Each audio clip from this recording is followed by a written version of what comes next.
Hello नमस्कार मेरे प्यारे साथियों। A very special good evening to all of you. Paramedical का नंबर 1 चैनल बायो वर्ल्ड आपका हार्दिक स्वागत करता है। दोस्तों, हम लोग इंग्लिश ग्रामर के बहुत सारे टॉपिक पढ़ चुके हैं। जैसे नाउन पढ़ लिए हैं, हम लोग सब्जेक्ट वर्ब एग्रीमेंट पढ़ लिए हैं, आर्टिकल पढ़ लिए हैं। बहुत सारे टॉपिक हम लोग कवर कर चुके हैं और बहुत सारे और भी बाकी हैं। हम सारे टॉपिक को आपकी एग्ज़ाम आने से पहले तक सारे कवर करवा लेंगे। बस आप लोग अपना प्रैक्टिस को जारी रखिए क्योंकि एग्ज़ाम अब जल्दी होने वाला है। ठीक है दोस्तों, तो आज हम लोग 10th चैप्टर पढ़ेंगे। 10th चैप्टर एक बहुत ही इम्पोर्टेंट चैप्टर है। इससे इंग्लिश ग्रामर हम लोग जितने भी इंग्लिश पढ़ते हैं या बोलने में यूज करते हैं, सारे में टेंस का बहुत ही इम्पोर्टेंट रोल होता है। इससे जैसे कि सेंटेंस को पहचानते हैं हम लोग, जैसे जो डेली लाइफ में भी हम लोग जो बोलते हैं उसको किस टेंस में बोलना है, प्रेजेंट में, पास्ट में, फ्यूचर में, या तो फिर स्पोकन से रिलेटेड जितने भी थिंग्स होते हैं सारे टेंस से ही रिलेटेड होते हैं। तो ये बहुत ही इम्पोर्टेंट चैप्टर है दोस्तों, इसे हम लोग अच्छे से पढ़ेंगे। ठीक है दोस्तों, तो हम लोग चैप्टर को स्टार्ट करते हैं। टेंस, टेंस मतलब होता है काल। ये चैप्टर आप लोग पहले भी पढ़ चुके होंगे, फिर भी हम इसका बेसिक को भी कवर कर देते हैं। उसके बाद हम लोग इसका एडवांस भी देखेंगे, जैसे जिस आधार पे हम लोग को अभी एग्ज़ाम में क्वेश्चंस पूछे जाते हैं। टेंस मतलब कि जो भी सेंटेंस हमारे कार्य के समय एवं अवस्था को व्यक्त करता है। जैसे समय से रिलेटेड हमारे जितने भी सेंटेंस होते हैं सारे टेंस के अंतर्गत ही आते हैं। टेंस दोस्तों ये जो है 3 प्रकार के होते हैं। आप लोग पहले भी पढ़ चुके हैं, टेंस 3 प्रकार के होते हैं। जैसे प्रेजेंट टेंस, पास्ट टेंस और फ्यूचर टेंस। तीनों के 4 काइंड्स होते हैं। प्रेजेंट टेंस के भी 4 काइंड होते हैं, पास्ट के भी 4 काइंड्स होते हैं और फ्यूचर के भी 4 काइंड्स होते हैं। हम लोग एक एक करके सारा पढ़ेंगे और फिर इसका हम लोग क्वेश्चंस भी देखेंगे किस आधार से एग्ज़ाम में क्वेश्चंस आते हैं। तो सबसे पहले हम लोग प्रेजेंट टेंस को देखते हैं। प्रेजेंट टेंस में पहले दोस्तों इसका आता है simple present tense. Simple present tense, उसके बाद फिर प्रेजेंट कंटिन्यूअस आते हैं, फिर प्रेजेंट परफेक्ट आते हैं और प्रेजेंट परफेक्ट कंटिन्यूअस आते हैं। सिंपल प्रेजेंट टेंस जैसे हम लोग बचपन में पढ़ते थे, इसका स्ट्रक्चर पढ़ते थे, फिर या तो उसके लास्ट का ता है, ती है, इस तरह से, उस तरह से अब हम लोग को पढ़ना नहीं रहा है। अब हम लोग को सेंटेंस पढ़कर समझना रहता है कि ये सेंटेंस सिंपल प्रेजेंट टेंस में है तो क्यों है, किस आधार पे है, इस तरह से हम लोग को पहचानना होता है। तो हम लोग सिंपल प्रेजेंट टेंस में सबसे पहला है प्रेजेंट इंडेफिनिट के अंतर्गत विभिन्न कार्यों को देखते हैं उसको। जैसे कि इसमें रेगुलर एक्शन, जो भी हम लोग रेगुलर कार्य करते हैं, जैसे हमारे डेली लाइफ में जो भी कार्य होते हैं वो सारे सिंपल प्रेजेंट टेंस के ही अंतर्गत आते हैं। जैसे आई कम हेयर डेली, मैं यहाँ प्रतिदिन आता हूँ, तो उसका रेगुलर है, उसका रूटीन बना हुआ है कि वो ये काम रेगुलर करता है। ठीक है दोस्तों, तो ये सिंपल प्रेजेंट टेंस के अंतर्गत आएगा। जैसे हम लोग डेली न्यूज़पेपर पढ़ते हैं या हमारे डेली लाइफ में जो भी हमारे आदतें हैं, जो भी हमारा रूटीन है, वो सारे सिंपल प्रेजेंट टेंस में ही आएंगे। तो हम लोग सेंटेंस को पढ़ेंगे, उसके अर्थ को समझेंगे, फिर पता करेंगे क्या ये रेगुलर एक्शन है, तब हम लोग को पता चलेगा कि हाँ ये सिंपल प्रेजेंट टेंस का सेंटेंस है। अब इसका सेकेंड है इरेगुलर एक्शन। इरेगुलर एक्शन होता है दोस्तों अनियमित कार्य, मतलब जो कभी कभी घटित हो जाते हैं, खुद से घटित हो जाते हैं। ठीक है, उसमें वो नेचुरली होते हैं। जैसे इरेगुलर बहुत सारे काम हमारे साथ होता है, जैसे कभी अर्थक्वेक आ जाता है या तो फिर फ्लड आ जाता है। ये जो भी हमारे इरेगुलर कार्य होते हैं जो अचानक से आ जाते हैं वो सारे प्रेजेंट इंडेफिनिट में ही होते हैं। जैसे अर्थक्वेक्स कम्स इन जापान, यहाँ पे एग्जाम्पल दिया हुआ है। तो अर्थक्वेक ये अनियमित है, ये कभी भी आ सकते हैं। जो प्राकृतिक आपदाएं होती है वो सारे सिंपल प्रेजेंट टेंस में ही आती है। ठीक है दोस्तों, तो आप लोग को याद रखना पड़ेगा कि रेगुलर हैबिटेट, इरेगुलर हैबिट्स मतलब आदत, जो जैसे किसी भी पर्सन का जो आदत होता है वो भी सिंपल प्रेजेंट टेंस में ही आता है। जैसे ही स्मोक्स, वो स्मोक्स करता है। ठीक है, तो ये उसका आदत है। और भी हमारे साथ बहुत सारी आदतें होती है, वो सारे आदतें भी सिंपल प्रेजेंट टेंस में ही आएगी। फोर्थ पॉइंट है यूनिवर्सल ट्रूथ। यूनिवर्सल ट्रूथ जो मतलब कि बदला नहीं जा सकता है, वो जैसे है वैसे ही रहेगा। जैसे the sun rises in the east, सूर्य पूरब में उगता है, इसको हम लोग बदल नहीं सकते। तो ये जितने भी घटनाएं होती हैं जो सत्य हैं, जिसको हम लोग चेंज नहीं कर सकते हैं, वो सारे सिंपल प्रेजेंट टेंस में ही आते हैं। ठीक है दोस्तों, तो इस तरह से हम लोग ध्यान रखेंगे कि रेगुलर एक्शन और irregular action, habits, universal truth के जितने भी सेंटेंस हैं सारे सिंपल प्रेजेंट टेंस में आते हैं। अब हम लोग आगे चलते हैं। इसके कुछ नोट्स में भी दिए हुए हैं, जैसे न्यूज़पेपर के हेडलाइंस, न्यूज़पेपर में जो भी हेडलाइंस होते हैं, स्पोर्ट्स के कमेंट्री, जैसे क्रिकेट वगैरह चलता है तो उसमें जो भी कमेंट्री होता है वो सारे भी सिंपल प्रेजेंट टेंस के अंतर्गत आते हैं। निकट भविष्य में किसी प्लान्ड कार्य को व्यक्त करने के लिए, जैसे आगे का हमारा जो भी प्लानिंग है, आगे फ्यूचर में आने वाला, वो भी सिंपल प्रेजेंट टेंस में ही होते हैं। जैसे एग्जाम्पल में यहाँ पे समझाया हुआ है, the prime minister lives for China next week, मतलब prime minister next week China जाने वाले हैं। तो ये आगे का भविष्य में होने वाला प्लान है, तो ये भी सिंपल प्रेजेंट टेंस में आएंगे। ठीक है दोस्तों, अब इसका हम लोग स्ट्रक्चर देख लेते हैं। इसका स्ट्रक्चर है सिंपल प्रेजेंट टेंस का, सब्जेक्ट हम लोग लिखते हैं, फिर इसका वर्ब, इसमें हेल्पिंग वर्ब छुपा हुआ रहता है। सब्जेक्ट के बाद डायरेक्ट वर्ब आते हैं और फिर ऑब्जेक्ट आते हैं। जैसे इसका सब्जेक्ट कुछ भी हो सकता है, आई, वी, यू, दे, प्लूरल, जो भी हो। अगर प्लूरल रहता है तो हम लोग उसके साथ इसका जो वर्ब है, हेल्पिंग वर्ब, इसमें जो छुपा हुआ रहता है वो डू और डज रहता है। ठीक है दोस्तों, डू हम लोग किसके साथ लगाते हैं, तो आई, वी, यू, दे, ये सब पहले भी आप लोग पढ़े होंगे, किसके साथ डू लगता है, किसके साथ डज लगता है।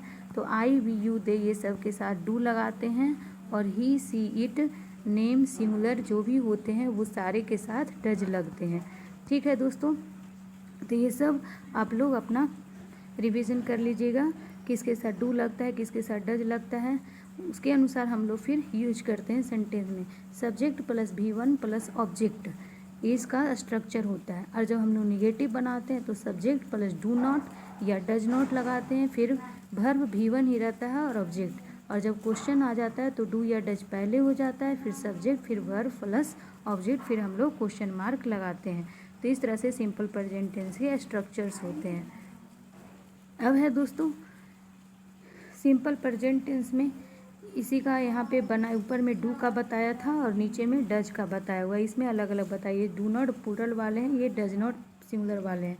यहाँ पे डज लेके हम लोग बनाते हैं। सब्जेक्ट प्लस V1 में ACIS या V5 VC को बोलते हैं। यहाँ पे सिंगुलर सब्जेक्ट सारे दिए हुए, ही, सी, इट, नेम, जितने भी सिंगुलर हैं सारे सिंगुलर होता है। डज सब सब्जेक्ट प्लस वर्ब, डज लगाएंगे आगे में क्वेश्चन टैग क्वेश्चन वाला में, उसके बाद सब्जेक्ट लगाएंगे, फिर वर्ब, फिर ऑब्जेक्ट, फिर क्वेश्चन मार्क। इस तरह से हमारे इंट्रोगेटिव सेंटेंस, ये निगेटिव सेंटेंस है, और पॉजिटिव सेंटेंस, ये सब्जेक्ट पर डज नॉट हो गया निगेटिव, ये इसका पॉजिटिव स्ट्रक्चर हो गया, और ये तीनों हो गया इंट्रोगेटिव, इंट्रोगेटिव निगेटिव, नॉट लग गया तो इंट्रोगेटिव निगेटिव साथ में। तो इस तरह से अब हम लोग के यहाँ पे है कि करेक्ट द फॉलोइंग सेंटेंसेस, ये जो सेंटेंस है ये गलत है, इसको सही करना है। तो हम लोग इसमें फाइंड करेंगे कि यहाँ पे क्या गलत है। जैसे यहाँ पे दिया हुआ है, what he knows about you, what he knows about you, वो आपके बारे में क्या जानते हैं। ठीक है, तो यहाँ पे व्हाट लगाया, मतलब क्वेश्चन वाला सेंटेंस है। तो व्हाट के साथ जब भी यहाँ पे हेल्पिंग वर्ब नहीं दिया है तो ये गलत हो गया सेंटेंस। क्वेश्चन वाला जब भी आएगा, व्हाट, वेयर, ये सब, तो उसके साथ हम लोग बगल में हेल्पिंग वर्ब लगाते हैं। तो यहाँ पे ही के अनुसार डज आया, ही सिंगुलर है इसलिए ही के अनुसार डज आएगा, डू नहीं आएगा। तो ही व्हाट के अनुसार यहाँ पे ही के अनुसार डज लग गया, व्हाट डज, फिर सब्जेक्ट, फिर वर्ब, और उसके बाद जो भी इसका एक्स्ट्रा थिंग है वो इसमें लिखा जाता है। तो यहाँ पे डज के कारण ये गलत हो गया था, यहाँ पे डज नहीं लगाया था, अब डज लग गया है, तो ये सेंटेंस सही हो गया है। तो इस तरह से हम लोग को फाइंड करना था कि इसमें क्या गलती है। अब इसका नेक्स्ट एग्जाम्पल है, I do not know what he knows about you, वो आपके बारे में क्या जानते हैं मैं नहीं जानता। यहाँ पे देखिए आई है, सब्जेक्ट है, यहाँ पे इसका वर्ब भी लगाया है, डू डज लगा, तो यहाँ पे V1 भी लगा हुआ है, नो वर्ब का पहला रूप है। फिर यहाँ पे इसका सारा सेंटेंस सही लिखा हुआ है, इसलिए ये सेंटेंस सही है, इसमें गलती नहीं है। ठीक है दोस्तों, अब हम लोग इसके आगे चलते हैं। अब हम लोग आते हैं सिंपल पास्ट में। सिंपल पास्ट भी सिंपल प्रेजेंट की तरह ही है दोस्तों। सिर्फ उसमें V1 और V5 लगता है, यहाँ पे V2 का यूज होता है। जो कार्य खत्म हो चुका है, मतलब जो कार्य समाप्त हो चुके हैं, वे सिंपल पास्ट के अंतर्गत आते हैं। जैसे यहाँ पे इसका स्ट्रक्चर दिया हुआ है सब्जेक्ट, सब्जेक्ट के बाद इसमें वर्ब का दूसरा रूप लगता है और ऑब्जेक्ट लगता है। इसमें सिर्फ एक ही हेल्पिंग वर्ब लगता है, डिड। ठीक है, इसमें सिंगुलर प्लूरल से कोई मतलब नहीं है। हम लोग डिड लगाते हैं, डिड के साथ नॉट लगाते हैं। अगर इंट्रोगेटिव है तो आगे में डिड लगाते हैं, फिर क्वेश्चन मार्क लगाते हैं। तो आई सा यू, जैसे यहाँ पे सब्जेक्ट है, सा वर्ब का दूसरा रूप है, फिर यहाँ पे इसके सारे ऑब्जेक्ट लगे हुए हैं। I saw you but you did not see me, मैंने आपको देखा बट आपने मुझे नहीं देखा। तो इस तरह से ये जो सेंटेंस है सिंपल पास्ट का सेंटेंस है, ये इसका स्ट्रक्चर है। ये सब आप बेसिक थिंग है, ये सब आप लोग पहले भी पढ़ चुके होंगे। इसका देखिए ये मेन रूल है यहाँ पे, इससे बहुत सारे क्वेश्चंस बनते हैं एग्जाम में। इसका ये रूल है, अगर वाक्य के शुरुआत में इट इज़ हाई टाइम ये वाला सेंटेंस में यूज कर देता है और उसके साथ फिर it's time, it is high time, जहाँ भी आप लोग देखेंगे तो सब्जेक्ट में वर्ब का दूसरा रूप ही लगा रहना चाहिए। तो हम लोग को क्वेश्चन में एरर दे देता है, वर्ब का फर्स्ट रूप लगा देता है या इज एम लगा देता है। तो यहाँ पे जब हम लोग देखेंगे कि सेंटेंस में इट इज़ टाइम या इट इज़ हाई टाइम लगा हुआ है तो वर्ब का सेकेंड फॉर्म ही यूज करेंगे। जैसे यहाँ पे एग्जाम्पल भी बताया हुआ है, it's time you should study, ये समय जो है आपके स्टडी करने का, it's time you should study. तो यहाँ पे इट्स टाइम के अनुसार यहाँ पे वर्ब का दूसरा रूप लगना चाहिए था, स्टडी, यहाँ पे फर्स्ट रूप लगा दिया है तो यहाँ पे स्टडीड हो जाएगा। तो इस तरह से यहाँ पे हम लोग देखें कि जब इट्स टाइम रहेगा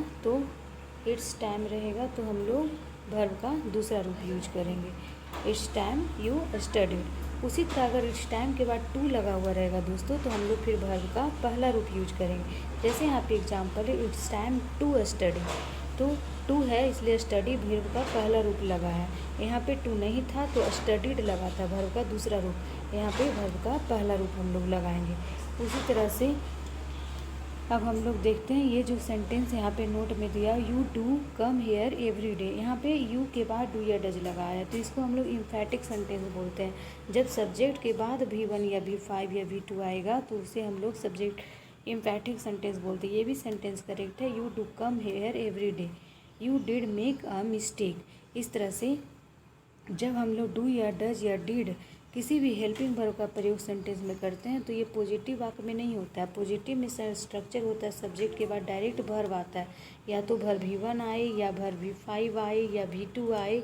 तो सब्जेक्ट के बाद हम लोग जब पॉजिटिव सेंटेंस रहता है तो इस तरह से स्ट्रक्चर होता है और इसमें फिर ऑब्जेक्ट लगता है। लेकिन जब हम लोग नेगेटिव बनाते हैं तो डू डज डिड का यूज करते हैं, डू के साथ नॉट लगाते हैं, do not, does not, did not. उसी तरह जब हम लोग का इंट्रोगेटिव होता है तो डू डज डिड पहले लगाते हैं उसके बाद, और फिर जब सब्जेक्ट को के बाद सब्जेक्ट पे जोर देना रहता है तो हम लोग यू के सब्जेक्ट के बाद डू या डिड का प्रयोग करते हैं, मेन वर्ब के पहले करते हैं। ऐसे वाक्यों में मेन वर्ब V1 फॉर्म में होना चाहिए। जैसे जब हम लोग को मेन वर्ब पर जोर देना होता है, जैसे यू डू कम, आप कम पे जोर देना है, जैसे you do come here every day, आप यहाँ रोज़ प्रतिदिन आते हो ना। इस तरह से हम लोग सब्जेक्ट को एम्फेसाइज करता है तो हम लोग डू डज डिड का प्रयोग मेन वर्ब के पहले करते हैं। मेन वर्ब यहाँ पे कम हो गया, इसके पहले हम लोग डू या डज या डिड लगाते हैं।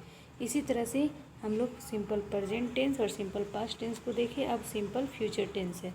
सिंपल फ्यूचर टेंस जो हम लोग भविष्य में जो हम लोग कार्य करते हैं वो सिंपल फ्यूचर टेंस के अंतर्गत आते हैं। सिंपल फ्यूचर टेंस का हेल्पिंग वर्ब सेल या विल होता है, सब्जेक्ट के साथ हम लोग सेल विल लगाते हैं, फिर वर्ब का पहला रूप लगता है, फिर ऑब्जेक्ट लगाते हैं। उसी तरह से सब्जेक्ट सेल विल और फिर नॉट लगाते हैं तो नेगेटिव बन जाता है, फिर वर्ब का पहला रूप और ऑब्जेक्ट। और फिर जब हम लोग सब्जेक्ट के साथ यहाँ पे सेल विल पहले कर देते हैं तो हम लोग का इंट्रोगेटिव बन जाता है, सेल विल फिर सब्जेक्ट फिर वर्ब फिर ऑब्जेक्ट। इस तरह से हम लोग का बनता है। सेल का शॉर्ट फॉर्म हम लोग शांट यूज करेंगे, shan't won't plus subject plus V1 plus object. इस तरह से निगेटिव इंट्रोगेटिव साथ में बन जाता है। सेल विल का प्रयोग सिंपल फ्यूचर टेंस में होता है। तो इस तरह से हम लोग आज प्रेजेंट, सिंपल पास्ट और फ्यूचर टेंस को देखे हैं और फिर हम लोग इसके आगे कल पढ़ेंगे प्रेजेंट कंटिन्यूअस। आज हम लोग कुछ क्वेश्चंस को देख लेते हैं ताकि हम लोग को समझ में आ जाए किस तरह से एग्ज़ाम में क्वेश्चंस आते हैं। इसके आगे रूल्स और हम लोग प्रेजेंट कंटिन्यूअस, प्रेजेंट परफेक्ट, ये सब नेक्स्ट क्लास में पढ़ेंगे। ठीक है दोस्तों, इसका क्वेश्चन जैसे यहाँ पे इससे रिलेटेड अब हम लोग इसका क्वेश्चंस देख लेते हैं। फर्स्ट क्वेश्चंस में है आई have not seen him since 20 years. ये जो 20 ईयर्स सिंस फोर लगता है ये प्रेजेंट परफेक्ट कंटिन्यूअस टेंस का रहता है। तो 20 ईयर्स एक निश्चित टाइम नहीं है। सिंस और फोर का यूज जब हम लोग सिंस का यूज करते हैं तो पॉइंट ऑफ टाइम, निश्चित टाइम रहता है। यहाँ पे 20 ईयर्स कब से 20 ईयर्स का कोई नहीं बताया है, इसलिए हम लोग यहाँ पे 4 लगाएंगे। तो सिंस की जगह पे 4 होगा। I have not seen him for 20 years, मैंने उसे 20 साल से नहीं देखा है। And so I can not से हिम से with certainty, and so I can not से, इसलिए मैं नहीं बोल सकता विथ सर्टेन, निश्चित रूप से, where he is alive और डेड, या वो जीवित है या डेड है। तो इस तरह से यहाँ पे सिंस की जगह 4 होगा, इसलिए ए पार्ट में एरर है, इसलिए इसका आंसर ए बनेगा। अब हम लोग सेकेंड नंबर क्वेश्चन को देखते हैं। सेकेंड नंबर क्वेश्चन में when he did not find his cook, cook मतलब दोस्तों जो खाना बनाते इन the kitchen. When he did not find, जब उसने कुक को किचन में नहीं पाया, ही आस्क्ड हिज वाइफ, तो उसने अपने वाइफ से पूछा वेयर ही हैड गॉन, वह कहाँ गई है। तो यहाँ पे सेंटेंस जो है इंट्रोगेटिव नहीं है, यहाँ पे हैड ही लिखा हुआ है दोस्तों। हैड ही मतलब कि हेल्पिंग वर्ब पहले लिख दिया है, उसके बाद सब्जेक्ट आया। तो जब ऐसा होता है तो वो क्वेश्चन वाला इंट्रोगेटिव बनता है, लेकिन यहाँ पे सेंटेंस इंट्रोगेटिव नहीं है तो ही हैड हो जाएगा। यहाँ पे हैड पहले नहीं आएगा, हैड बाद में आएगा। तो इस तरह से यहाँ पे रॉन्ग है। When he did not find his cook in the kitchen, he asked his wife where he had gone हो जाएगा। तो सी पार्ट में इसका एरर है, इसलिए इसका आंसर सी बनेगा। अब हम लोग 3 नंबर क्वेश्चन को देखते हैं। 3 नंबर क्वेश्चन में है although I am playing cricket, यद्यपि मैं क्रिकेट खेलता हूँ फॉर मोर देन 3 ईयर्स। इसमें भी टाइम का पीरियड आ गया है, टाइम आ गया है साथ में। तो हम लोग ये सेंटेंस जो है प्रेजेंट परफेक्ट कंटिन्यूअस का होगा, और प्रेजेंट परफेक्ट कंटिन्यूअस में हैव या हैज़ बीन लगते हैं। तो यहाँ पे एम लगाया है, इसलिए यहाँ पे ए पार्ट में ही एरर हो जाएगा। ऑल्दो आई हैव बीन होगा, I have been playing cricket for more than 3 years, यद्यपि मैं क्रिकेट 20 साल से ज़्यादा से खेल रहा हूँ। I have not been able to score a century, फिर भी मैं अभी तक एक सेंचुरी नहीं बना पाया। तो यहाँ पे आई हैव बीन यूज होगा, क्योंकि यहाँ पे जो है प्रेजेंट परफेक्ट कंटिन्यूअस टेंस है। तो ए पार्ट में इसका एरर है, इसलिए इसका ए आंसर बनेगा 3 नंबर क्वेश्चन का। अब हम लोग 4 नंबर क्वेश्चन देखते हैं। 4 नंबर क्वेश्चन में I do not know where could he have gone so early in the morning. I do not know, मैं नहीं जानता, where he could he have gone, वह कहाँ जा सकता है, सो अर्ली, इतनी सुबह, इन द मॉर्निंग में। तो यहाँ पे दोस्तों फिर यहाँ पे कुड ही लगाया है, मतलब कि वर्ब को पहले कर दिया है, हेल्पिंग वर्ब को, उसके बाद सब्जेक्ट लगाया है। तो जब इस स्ट्रक्चर में रहता है तो क्वेश्चन वाला बनता है। तो यहाँ भी क्वेश्चन नहीं बना है, फुल स्टॉप लगा हुआ है। तो he could, I do not know where he have gone, यहाँ पे कुड जो लगा हुआ है वो फालतू में लगा हुआ है, यहाँ पे इसको हटाना है, कुड नहीं लगेगा तब सेंटेंस सही होगा। I do not know where he have gone होगा so early in the morning. So इसका ए पार्ट में एरर है, इसलिए इसका आंसर ए बनेगा। अब हम लोग क्वेश्चन नंबर 5 देखते हैं। क्वेश्चन नंबर 5 में है दोस्तों, by the time we got our ticket, जिस समय हम लोग को टिकट मिला, गॉट लगा हुआ है मतलब V2 है तो पास्ट में है। And enter the cinema theatre, और हम लोग सिनेमा हॉल के अंदर गए। The show was already begun, show start हो चुकी थी। तो इसमें दोस्तों by the time we got our tickets past में है, जब हम लोग ने टिकट खरीदा। And enter the cinema theatre, cinema theatre में गए। The show was already begun, show चालू हो चुका था। तो टिकट भी पास्ट में खरीदा और शो भी पहले चालू हो चुका था, मतलब ये भी पास्ट में है। तो जब एक ही सेंटेंस में 2 पास्ट वाला सेंटेंस रहे तो एक पास्ट परफेक्ट में हो जाता है, जो काम पहले हुआ वो पास्ट परफेक्ट में हो जाता है। तो टिकट खरीदने से पहले, शो में आने से पहले ही शो चालू हो चुका था, मतलब ये काम पहले हो चुका था। तो शो के साथ फिर हैड लग जाएगा, show had already begun, past perfect हो जाएगा। तो यहाँ पे वाज में एरर है, यहाँ पे हैड का यूज होगा। तो इस तरह से इसका सी पार्ट एरर है, तो इसका आंसर सी बनेगा। तो इस तरह से आज हम लोग 5 क्वेश्चन ही रहने देते हैं, आगे का क्वेश्चन हम लोग नेक्स्ट क्लास में करेंगे। ठीक है दोस्तों, आप लोग आज 10th चैप्टर घर में भी रिवीजन कर लीजिएगा। आज की क्लास आपको कैसी लगी हमें कमेंट सेक्शन में बताइएगा। अगर क्लास से रिलेटेड कोई भी डाउट है तो कमेंट सेक्शन में पूछिएगा, और वीडियो को लाइक, शेयर एंड सब्सक्राइब कर लीजिएगा ताकि आने वाला हर वीडियो आप तक जल्द पहुंच सके। तो ठीक है दोस्तों, मिलते हैं नेक्स्ट वीडियो में। तब तक के लिए बाय, टेक केयर, जय हिंद।